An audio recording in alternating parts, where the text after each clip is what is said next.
Kerensky the Fighting Flea by Ernest Hemingway. Somehow, although he is the smallest office boy around the place, none of the other lads pick on him. Scuffling and fighting almost has ceased since Kerensky came to work. That's only one of the nicknames of Leo Kobrine, and was assigned to him because of a considerable facial resemblance to the perpetually fleeing Russian statesman, and, 2, because both wore quite formal standing collars. In size, Leo is about right for spanking, but that will never happen to Leo. Although he is inches short of 5 feet, there is a bulkiness about his shoulders that gains respect, even from those Cossacks of the business world, the messenger boys. In fact, it was a messenger, coming in blusteringly, who first made it known that Leo possessed a reputation. Almost politely, the cocky young fellow handed a yellow envelope to the office bantam. "Why, it's Kid Williams," he said. "Are you going to fight at the club Saturday night, kid?" "I should have known it," the boss said. "Kerensky has all the characteristics of a prize fighter. After a short round of work, doesn't he retire to a corner and sit down?" Then, some of them remembered Kid Williams in preliminary bouts. One of those boys who scrap 3 rounds before the big fighters enter the ring. That's Kerensky. You may have thrown some loose change into the ring at the final gong. How you laughed to see the 2 bantams push each other about and scramble fiercely each to pick up the most. Sometimes they couldn't wait to get their gloves off. All the fight fans roared at them, trying to pick up thin dimes in their padded fists. "That's all hippodrome stuff," Kerensky says. "The men like to see us quarrel over the money. But win or lose, we split it 50-50. My half of the pickup runs from $1.50 to $2.50. The worst thing about the fight game, take it from Kerensky, is the smoke. He has even considered retiring from the ring because it is so upsetting to take a deep breath of tobacco fumes. "But of course I haven't quit," he explains.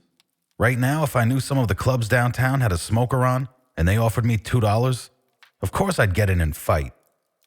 How would Kerensky advise a young man to open a pugilistic career? Well, he just picked up his skill. For several years, he sold papers, and you know how one thing leads to another. There is a newsboy rule that if one boy installs himself on a corner, no other can sell there.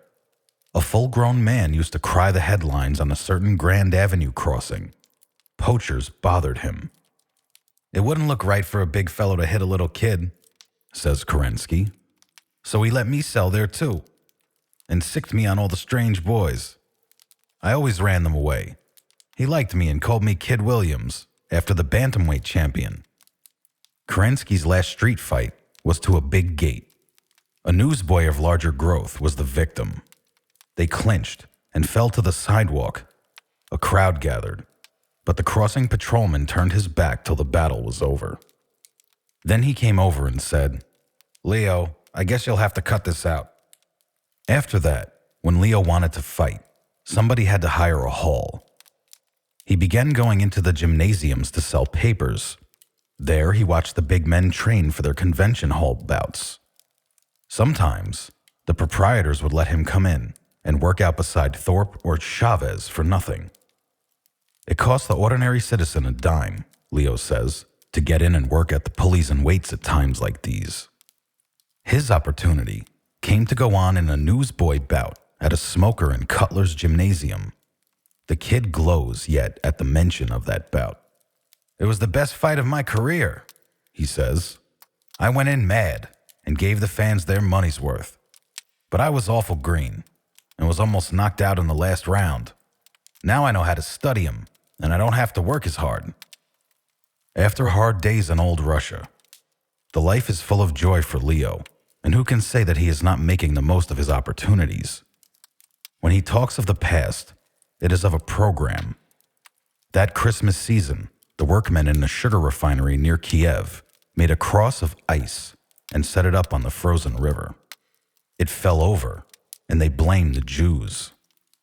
Then the workmen rioted, breaking into stores and smashing windows.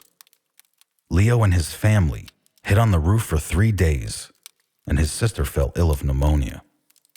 One studies to change the subject and asks, "Leo, did they ever match you with a bigger boy?" "Oh no," he says. "The crowd wouldn't stand for that, but sometimes I catch one on the street."